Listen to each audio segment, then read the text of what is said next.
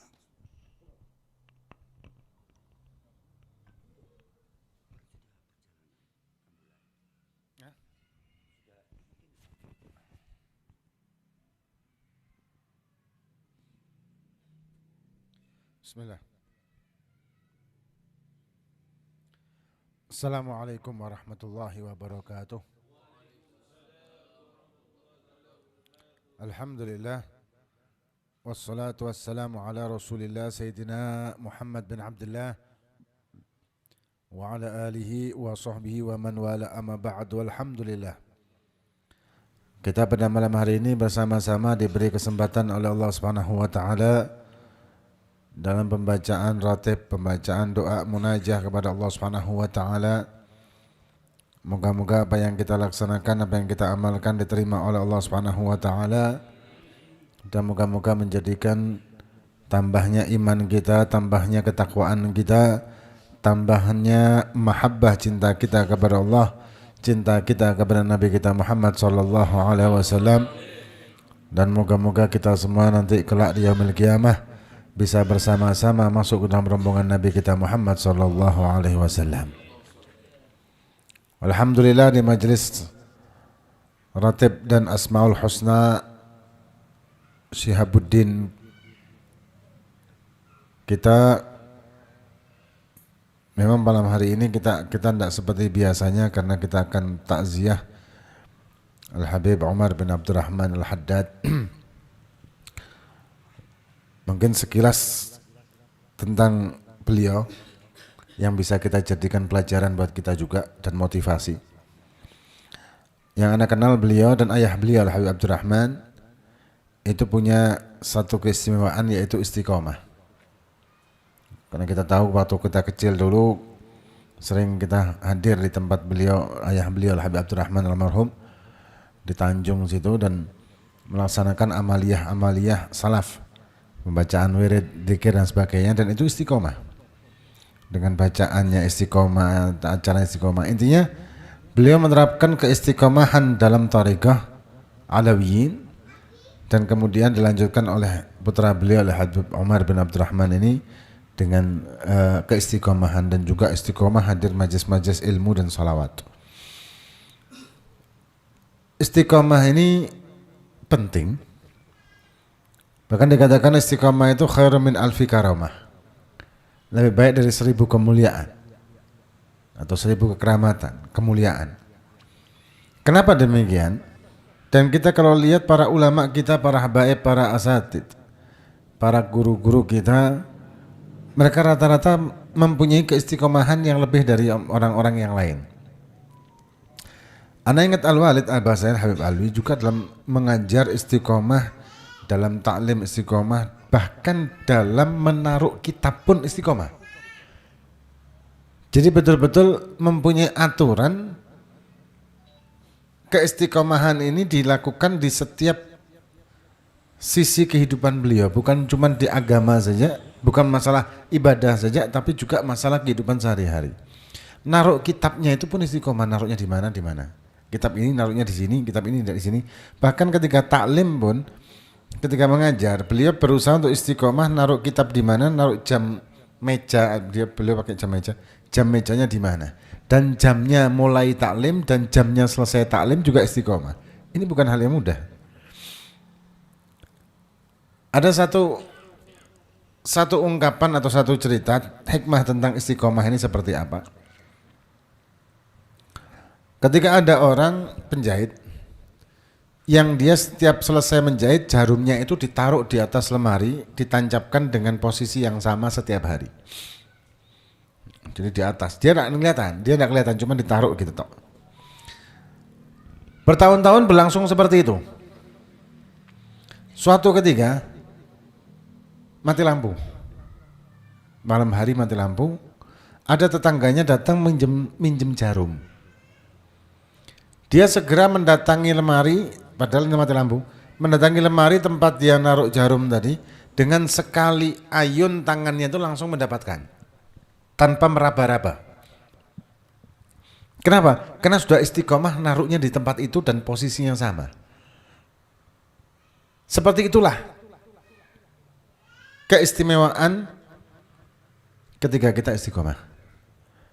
Ketika kita melakukan keistiqomahan wirid, zikir, rotib dan sebagainya, seperti yang kita baca sekarang ini rotiban, kita istiqomahkan, kita rutinkan dengan rutinitas kita harian, maka kita akan mendapatkan manfaatnya. Ini ketika suatu waktu kita membutuhkan, kita akan mendapatkan manfaat dari apa yang kita baca. Misalkan rotib haddad, ketika kita dalam keadaan terdesak, ketika ada yang hasud sama kita lah mungkin, atau ada yang jahat sama kita, atau mungkin macam-macam lah pokoknya, tahu-tahu itu akan muncul dengan melindungi kita, dengan sendirinya. Rotib al-atos juga demikian. Dan bacaan-bacaan Asmaul Husna juga demikian. Intinya ketika kita rutin membaca zikir wirid, dan kita rutin juga istiqomah dalam menghadiri majelis, maka ketika suatu saat kita terdesak dan memerlukan bantuan, ini bahasa ini ya, maka segera bantuan itu akan kita terima dengan cepat. Karena berkat keistiqomahan yang kita laksanakan. Kemudian keistiqomahan majelis taklim.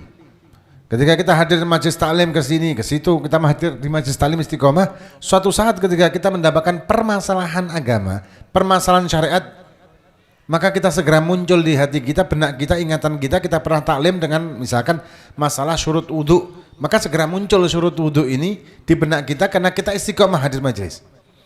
Oh, syarat wudu ini kayak gini. Ini pentingnya istiqomah dan juga keberkahannya istiqomah. Ya muka-muka kita semua dijadikan oleh Allah orang-orang yang istiqomah.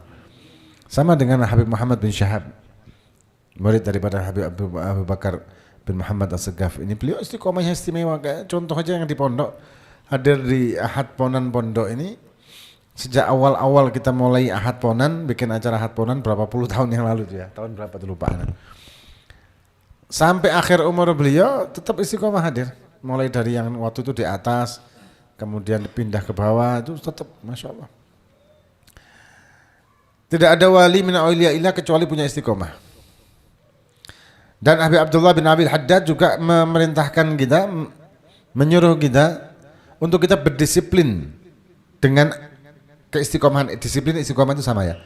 Kita punya disiplin waktu untuk ibadah mahdhah kepada Allah. Kita sisipkan waktu kita siapkan waktu kita ibarat kata kita catat waktu kita apa untuk apa. Misal kita punya keistiqomahan ba'dal maghrib isya khusus untuk akhirat, urusan akhirat tok wis.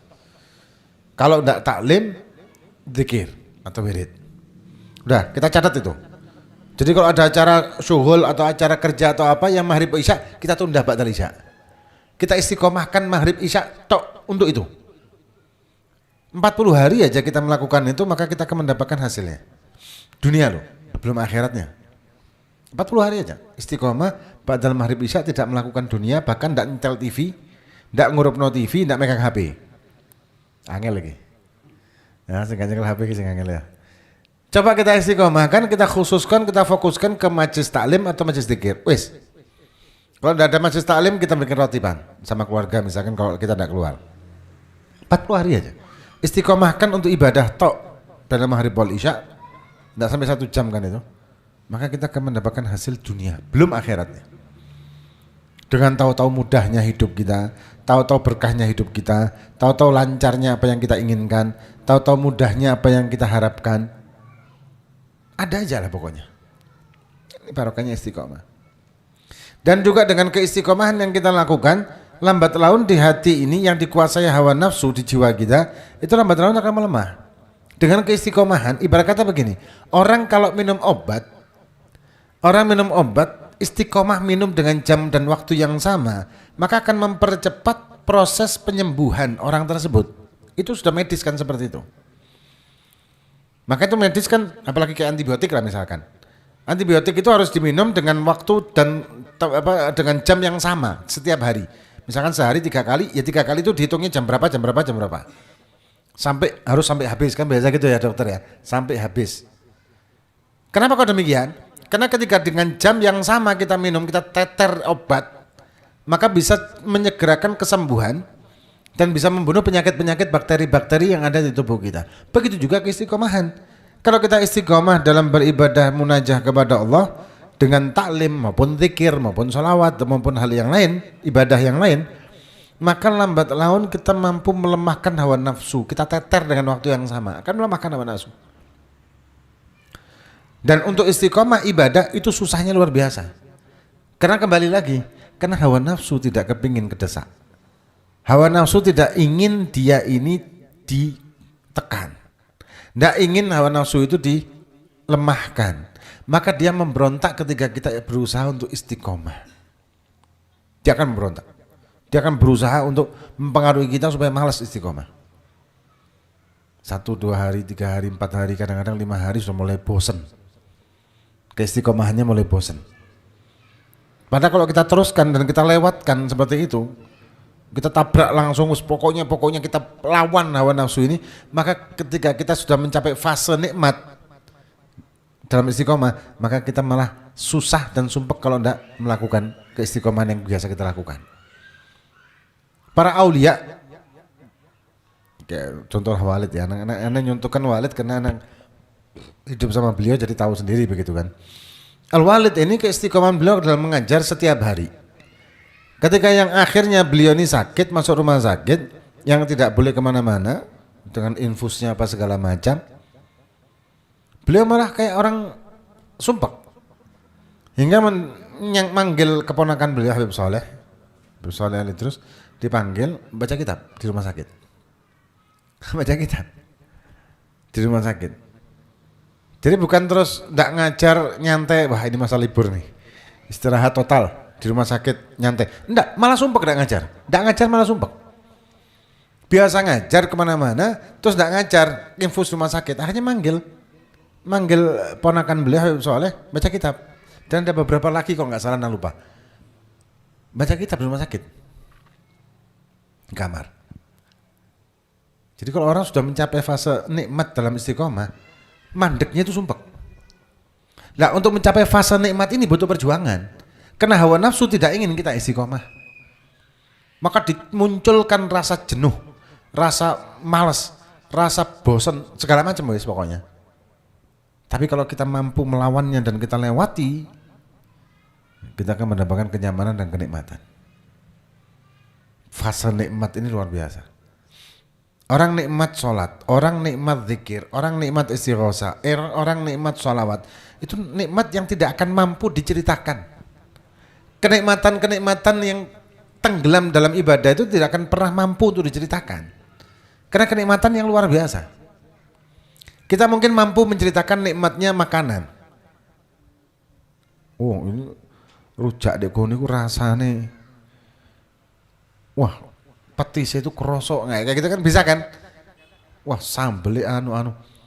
Kenikmatan yang bisa kita ceritakan. Tapi kalau kenikmatan ibadah, kenikmatan istiqomah susah untuk kita ceritakan karena lebih dari itu kenikmatannya. Karena lebih dari kenikmatan duniawiyah ini, kenikmatan zahiriyah ini, karena ini kenikmatan batiniah. Kenikmatan batiniah diceritakan susah. Suasana hati kita ceritakan susah loh sebetulnya. Kita hanya bisa mengatakan aku sumpek, aku seneng. Wes, ya apa sih senengnya? Sumpek, ya apa bentuk sumpeknya sampean iki? Ya wis sumpek di hatiku rasanya koyo ya apa? Susah kan menceritakan. Batiniah ini susah untuk diceritakan. Zahiriyah gampang. Kalau batiniah susah. Nah, ketika kita mendapatkan kenikmatan istiqomah tadi, kenikmatan yang kita dapat adalah kenikmatan batiniah. Yang ketiga nikmatnya tersebut bisa menjadikan keistiqomahan yang kita lakukan ini sebagai candu. Lek gak istiqomah sumpek. Lek gak ngelakoni ibadah yang biasa kita rutinkan sumpek.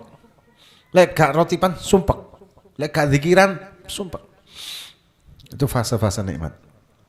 Dan orang itu berarti mampu untuk menekan dan mengendalikan hawa nafsunya.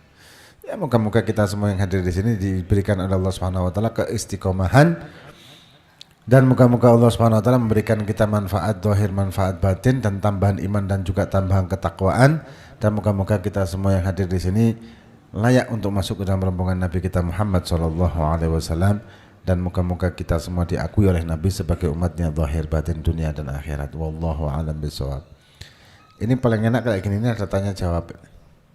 Ya, setuju enggak? Setuju enggak pembahasan? Tanya jawabnya bebas walaupun tidak yang kita bahas tadi. Setuju enggak pembahasan? Ya monggo, dapat ditanglet.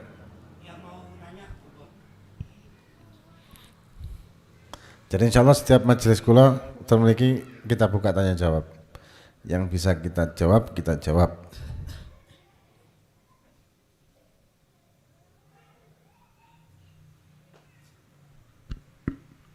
Anak mulai nanya dulu, Ustaz. Yeah. Yang sekarang lagi rame di berita juga di masalah perdukunan. Ini anak dapatkan satu, katanya ada yang memperbolehkan satu pendapat untuk misalnya untuk mengobati orang yang terkena sihir, diobati oleh dukun sihir juga. Katanya ada pendapat yang memperbolehkan seperti itu, Ustaz. Gimana, Ustaz? Dengan alasan karena ini kena sihir, jadi kita minta tolong kepada orang yang memang bidangnya sihir. Seperti itu. Walafu minkum. Ada satu cerita. Ada seorang guru sufi bertanya sama murid-muridnya. Andai kata kalian lewat di satu ladang, yang ladang itu dijaga oleh anjing gembala atau anjing penjaga. Kemudian anjing itu mengejarmu. Apa yang kalian lakukan? Ada yang jawab, saya lari. Ada yang jawab, saya jongkok. Ada yang jawab, saya lempar batu. Ada yang jawab, wasit macam-macam lah.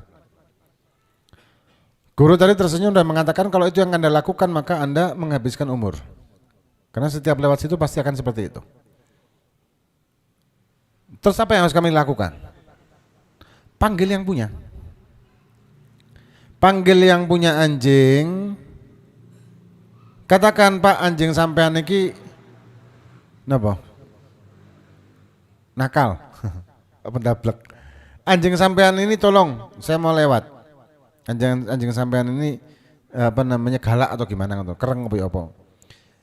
Ketika dipanggil sama yang punya, selesai kan? Selesai, kita enggak ribut ngari, enggak ruwet untuk ngambil batu, enggak ribut melawan, enggak ribut ngelawan, enggak ngeruwet. Ya. Apa kaitan dengan pertanyaan tadi? Ketika kita mendapatkan masalah dari hal-hal yang sifatnya gaib tadi itu, sihir atau jin kafir atau apalah namanya, atau gangguan setan dan sebagainya. Yang paling gampang adalah kita minta sama yang punya. Siapa yang punya? Jin. Siapa yang menciptakan jin? Siapa yang menciptakan setan? Siapa yang menciptakan semuanya ini? Siapa yang bisa menjadikan terlaksananya sesuatu dan terjadinya sesuatu? Siapa yang menjadikan bisanya orang menyakiti kita? Allah. Andai kata semua manusia dalam satu riwayat, andai kata semua manusia, semua makhluk bersatu untuk mencelakakan kita, tapi Allah tidak menghendaki, gak bakal celaka. Intinya itu kan. Nah, poinnya, ketika kita mengobati dari ilmu-ilmu yang sifatnya ilmu-ilmu yang syirik dengan ilmu syirik juga, berarti kita bukan mengobati dengan Allah. Bukan mengobati dengan memasrahkannya kepada Allah Subhanahu wa taala dan berikhtiar dengan nama Allah. Malah kita mengobatinya dengan apa yang dilarang oleh Allah Subhanahu wa taala. Kan lucu hasilnya. Harusnya kita mengobatinya hal-hal yang seperti itu dengan jalan mendekatkan diri kepada Allah, dengan jalan mendatangi orang-orang yang mereka kita tahu mereka adalah orang-orang yang dekat sama Allah. Bukan orang-orang yang dimurka sama Allah. Karena ketika kita mendatangi orang-orang yang sihir tadi, ya melakukan sihir yang sifatnya itu syirik, maka sholat kita tidak terima oleh Allah SWT. Walaupun maksudnya kita untuk mengobati diri kita sendiri yang memang terkena sihir. Resikonya kan berat, gak diterimanya sholat kita.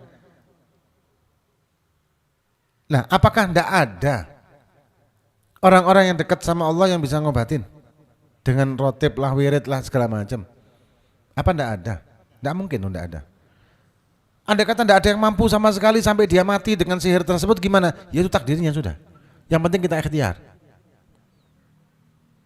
Orang sakit dohir maupun sakit batin itu kan poinnya sama sih sebetulnya. Samanya gimana? Kita sakit dohir atau sakit batin membutuhkan obat dan pengobatan. Ada obat yang haram, ada obat yang halal. Obat yang haram ini kalau kita pakai obat yang haram tersebut malah menjadikan mudarat kan bagi diri kita. Misalkan iki obatnya ngombe khamr sak sloki bendino 3 kali sehari. Apakah bisa sembuh? Andai kata sembuh pun gak berkah kan? Karena dia mengobati dengan haram. Karena berkah. Kesehatan yang dia dapat kesehatan dari hal yang diharamkan, dia tidak ada berkahnya. Tapi ketika dia menyembuhkannya itu dengan terapi obat yang halal, tidak ada masalah, kan lebih baik dan barokah. Memang dalam hukum fikih kecuali tidak ada alternatif yang halal, tapi Allah Subhanahu wa taala menciptakan penyakit dan juga menciptakan obat dari penyakit tersebut kecuali kematian, dan obatnya pasti dari yang halal.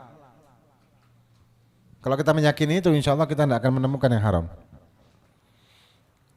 Itu poinnya. Jadi mengobati dari sakit yang sifatnya batiniah dengan sakit dohiriyah podo aja sebetulnya.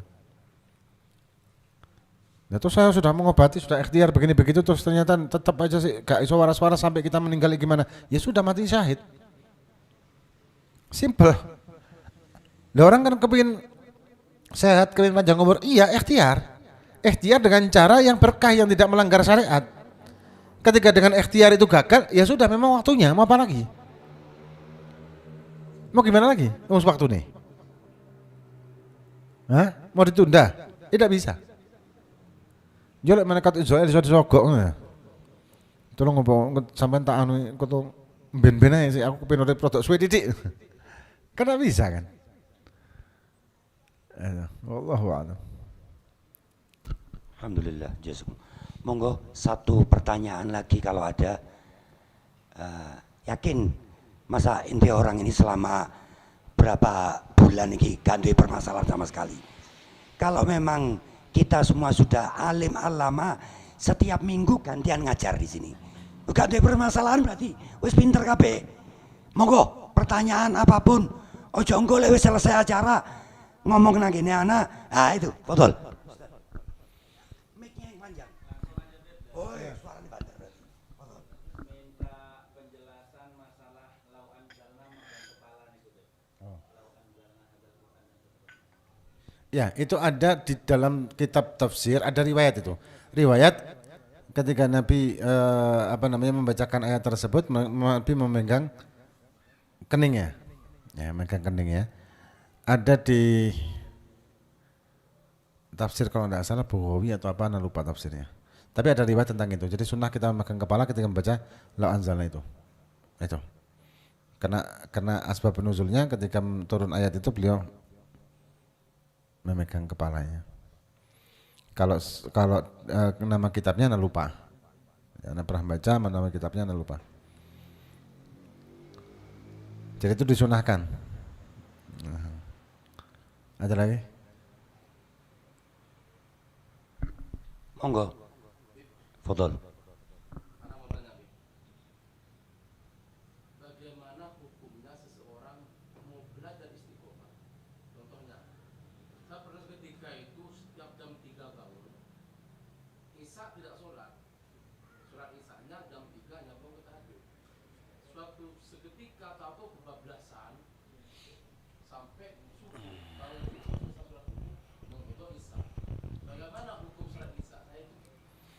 Jadi yang pertama anda mau jelaskan tentang tahajud ya. Tahajud itu nama waktu yang didapat ketika orang tersebut selesai sholat isya dan tidur.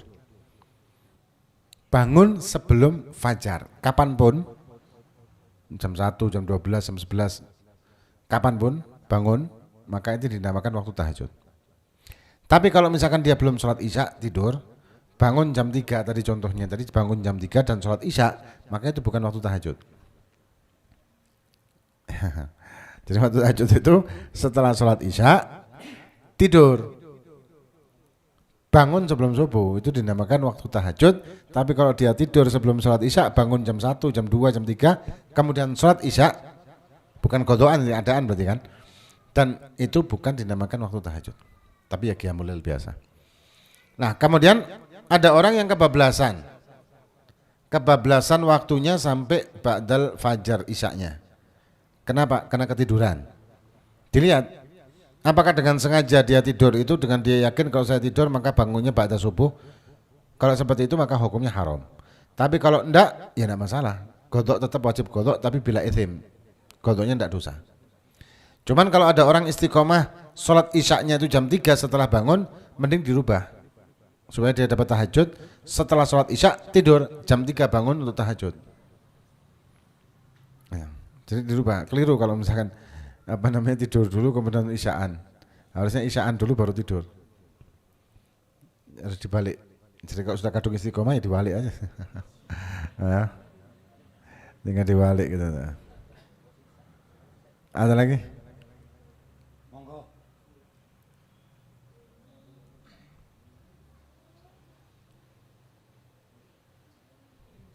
Ada?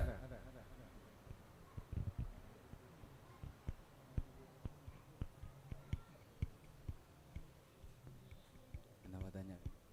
Nah, Fadhal. Masalah rumah tangga, orang tersebut sudah lama berumah tangga, kemudian karena mungkin faktor ekonomi, akhirnya dia bertengkar. Terus dalam pertengkaran ini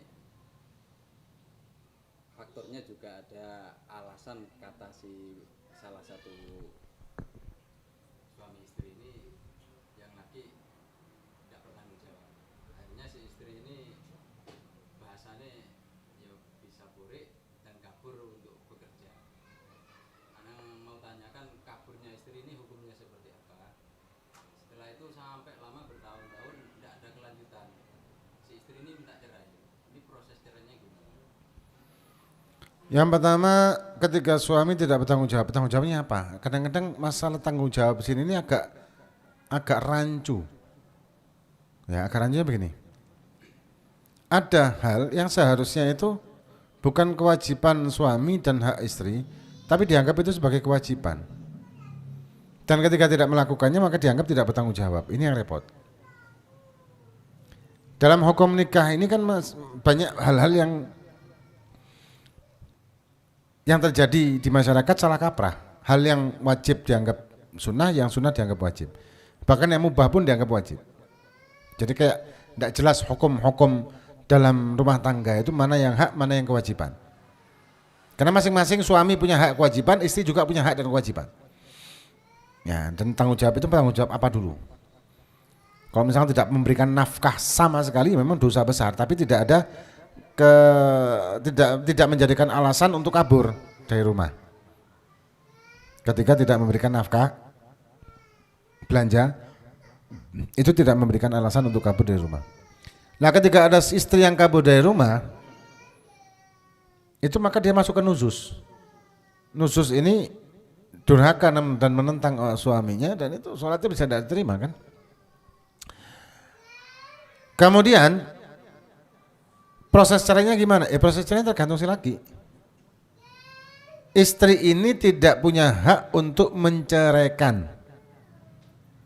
Ya, tidak punya wewenang untuk menceraikan suami. Yang ada istri itu bisa mentalak tebus, khulu. Khulu ini dengan mengatakan kepada suami, kalau kamu gini, aku kembalikan maharmu, ceraikan aku. Ya, baliklah maharku, kau tak ceraikan. Itu jadinya khulu. Atau talak tebus kalau bahasa Indonesianya.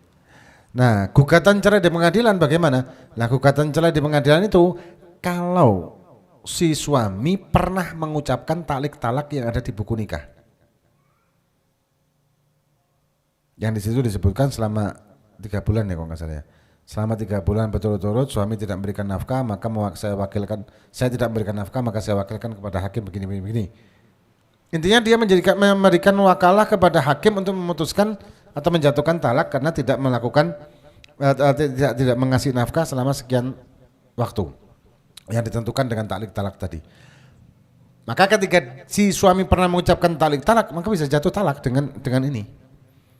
Suami tidak ngasih nafkah beberapa waktu, dia kemudian gugat cerai di pengadilan dan suami pernah mengucapkan taklik talak, bisa dijatuhkan hukum talak ini sama hakim. Tapi yang menjadi problem, suami tidak pernah mengucap taklik talak. Nah ini kesian istrinya. Kalau tidak dikasih nafkah, tidak bisa gugat cerai. Andai kata gugat cerai di pengadilan terus dijatuhkan dan disahkan pengadilan, tetap tidak cerai loh itu. Walaupun dapat surat cerai, tetap belum cerai itu. Akhirnya setelah masa iddahnya, yang dianggap masa iddah, kemudian si istri tadi menikah lagi dengan orang laki lain, tidak sah. Dan repotnya si suami yang awal mendapatkan dosa dayuth, membiarkan istrinya sama orang laki lain. Dan kata Nabi apa? Tidak mencium bau surga dayuth ini.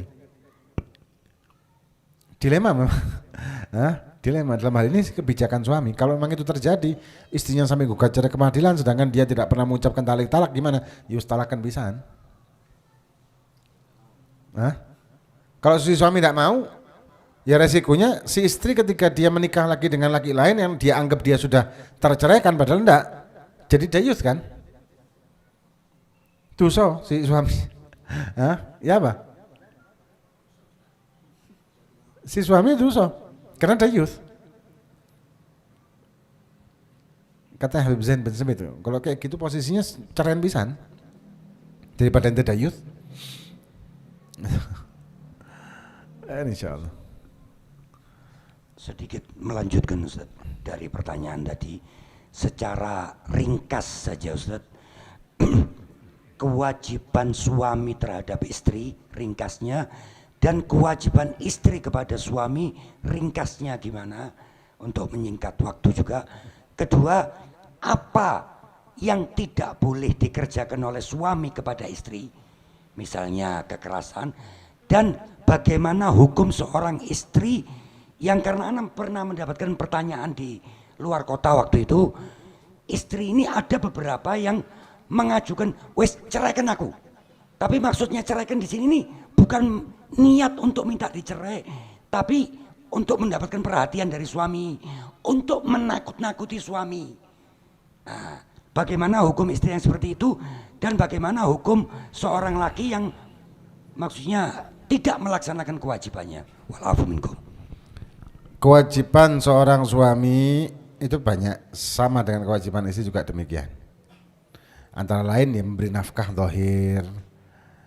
Kalau masalah nafkah batin, mazhab Syafi'i sekali itu yang wajib.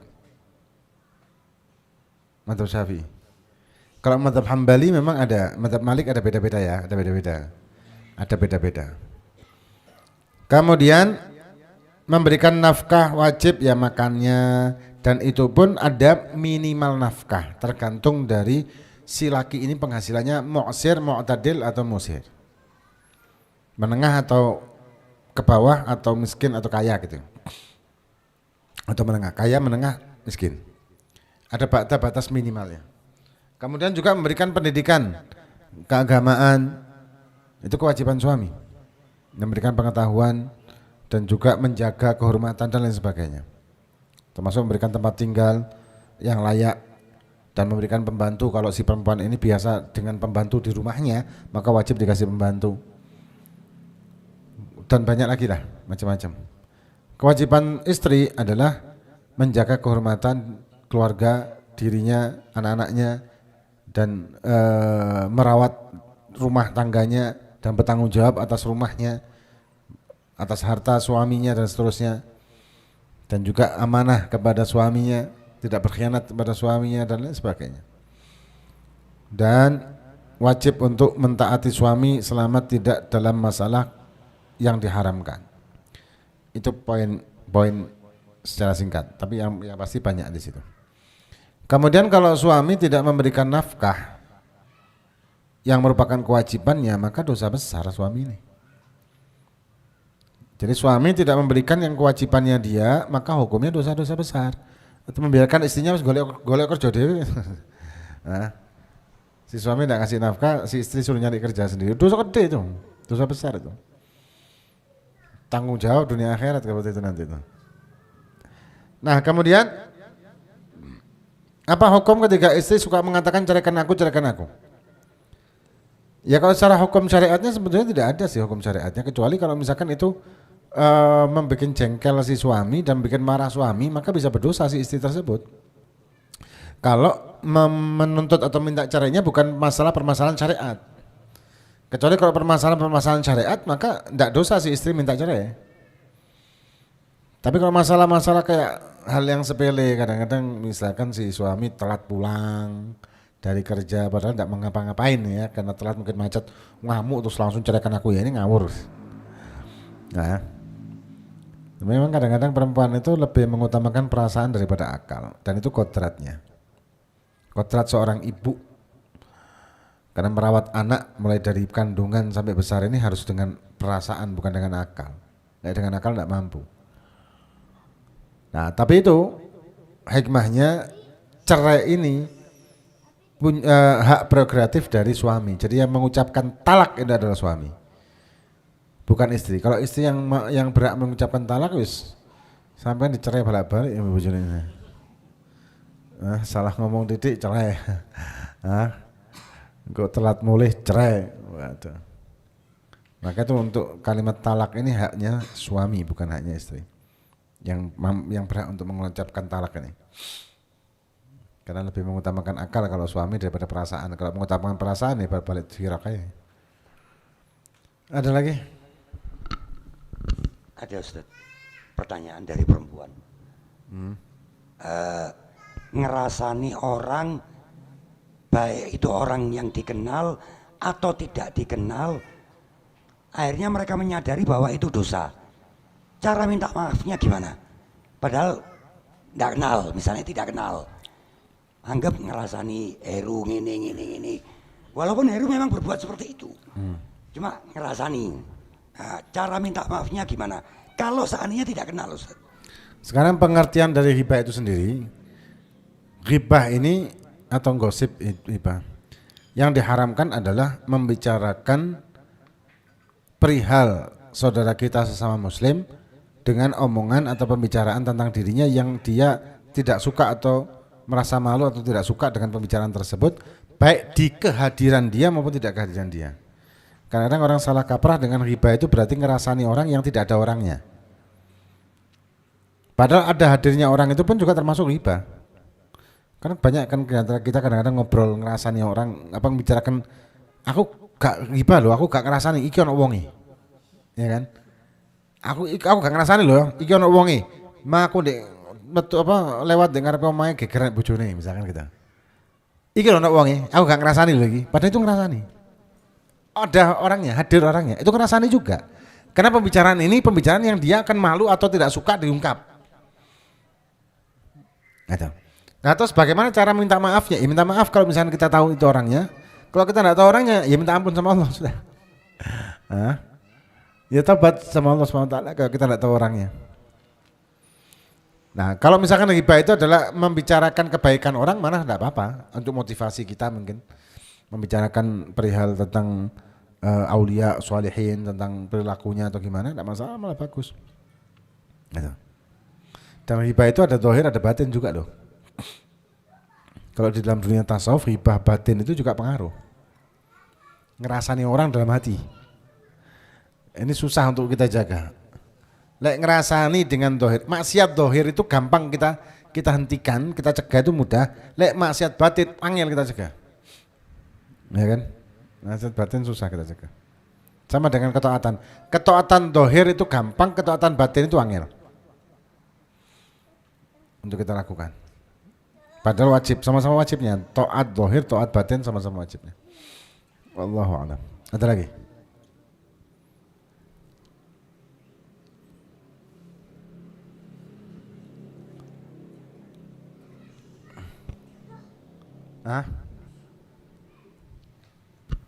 Monggo yang masih mau bertanya. Kalau enggak ada pertanyaan, kita tutup dengan doa. Kita minta kepada guru kita untuk mendoakan kita semua dan hajat-hajat kita semua, sekalian menutup majelis ini. Kalau masih ada pertanyaan monggo, kalau tidak ada kita tutup.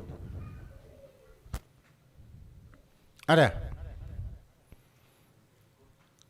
Cukup ya? Wallahu a'lam bissawab. Amin. فاتحة بنا الله فكنا في نداء ونهدك صالحا ومن أصافنا صالحا صالحا وعد بعد من صالحا ومن نسأل من حمد أسأل من عبد حدد النبي الفاتحة أعوذ بالله من الشيطان الرجيم صراط الذين أنعمت عليهم غير المغضوب عليهم ولا الضالين آمين الله بحق الفاتحة وأسرار الفاتحة بركات الفاتحة تقبل منك سمع علم وتب علينا إنك أنت من الله مستعان ربنا في الأرض ربنا الله بالجزاء بالعافية وآتوا العمر في طاعتك يا أرحم الراحمين وصلى الله على سيدنا محمد وعلى آله وصحبه وسلم والحمد لله رب العالمين. Alhamdulillah kita sudah selesaikan semua. Rutinan malam ini insya Allah membawa keberkahan, membawa kebaikan dan membawa kemudahan untuk semua hajat-hajat kita. Monggo dinikmati. Yang berkehendak, berkeinginan untuk ikut takziah insya Allah jadi berbarengan sama Habib Asad. Kalau yang masih ada keperluan lain monggo wangsul. Yang mau jagongan juga monggo. Nggih. Ya. Baik. Wassalamualaikum warahmatullahi wabarakatuh.